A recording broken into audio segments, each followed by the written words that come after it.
आनंद की खोज। एक दिन संसार के लोग सोकर उठे ही थे कि उन्हें एक अद्भुत घोषणा सुनाई पड़ी। ऐसी घोषणा इसके पूर्व कभी भी नहीं सुनी गई थी, किंतु वह अभूतपूर्व घोषणा कहाँ से आ रही है यह समझ में नहीं आता था। उसके शब्द जरूर स्पष्ट थे, शायद वे आकाश से आ रहे थे या यह भी हो सकता है कि अंतर से ही आ रहे हों।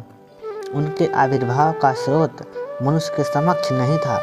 संसार के लोगों परमात्मा की ओर से सुखों की निर्मूल्य भेंट, दुखों से मुक्त होने का अचूक अवसर। आज अर्धरात्रि में जो भी अपने दुखों से मुक्त होना चाहता है वह उन्हें कल्पना की गठरी में बांधकर गांव के बाहर फेंक आवे और लौटते समय वह जिन सुखों की कामना करता हो उन्हें उसी गठरी में बांधकर सूर्योदय के पूर्व घर लौट आवे। उसके दुखों की जगह सुख आ जाएंगे। जो इस अवसर से चूकेगा वह सदा के लिए ही चूक जाएगा। यह है एक रात्रि के लिए पृथ्वी पर कल्प वृक्ष का अवतरण है।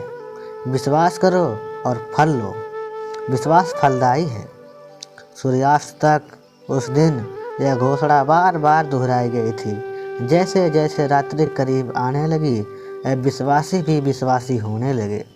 कौन ऐसा मूर्ख था जो इस अवसर से चूकता? फिर कौन ऐसा था जो दुखी नहीं था? और कौन ऐसा था जिसे सुखों की कामना न थी? सभी अपने अपने दुखों की गठरियाँ बांधने में लग गए। सभी को एक ही चिंता थी कि कहीं कोई दुख बांधने से छूट न जाए। आधी रात होते होते संसार के सभी घर खाली हो गए थे और असंख्य जन चींटियों की कतारों की भांति अपने अपने दुखों की गठरियाँ लिए गांव के बाहर जा रहे थे।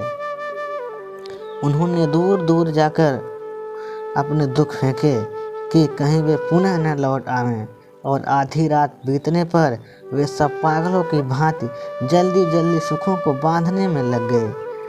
सभी जल्दी में थे कि कहीं सुबह न हो जाए और कोई सुख उनकी गठरी में अनबंधा न रह जाए।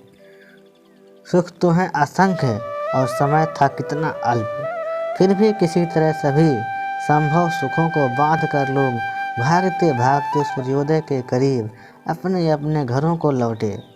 घर पहुंचकर जो देखा तो स्वयं की ही आंखों पर विश्वास नहीं आता था। झोपड़ों की जगह गगनचुंबी महल खड़े थे। सब कुछ स्वर्णिम हो गया था। सुखों की वर्षा हो रही थी। जिसने जो चाहा था उसे वही मिल गया था। यह तो आश्चर्य था ही, लेकिन एक और महा आश्चर्य था। ऐसा पाकर भी लोगों के चेहरों पर कोई आनंद नहीं था।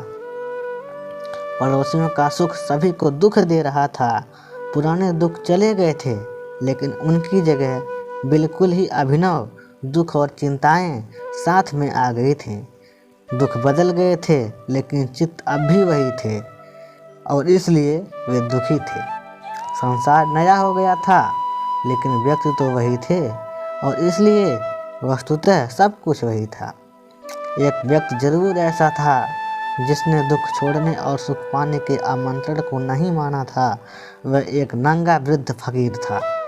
उसके पास तो अभाव ही अभाव थे और उसकी नासमझी पर दया खाकर सभी ने उसे चलने को बहुत समझाया था। जब सम्राट भी स्वयं जा रहे थे तो उस दरिद्र को तो जाना ही था, लेकिन उसने हंसते हुए कहा था, जो बाहर है वह आनंद नहीं है और जो भीतर है उसे खोजने के लिए कहाँ जाऊँ। दोस्तों, यह कहानी बहुत ही अच्छी है। इस कहानी में बहुत ही सीख छुपी हुई है और इस कहानी को आप लोग पसंद करते हैं तो प्लीज़ लाइक कर दीजिएगा। अगर चैनल पर नए हैं तो सब्सक्राइब भी ज़रूर कर दीजिएगा। तो दोस्तों, मिलते हैं नेक्स्ट वीडियो में, तब तक के लिए बाय।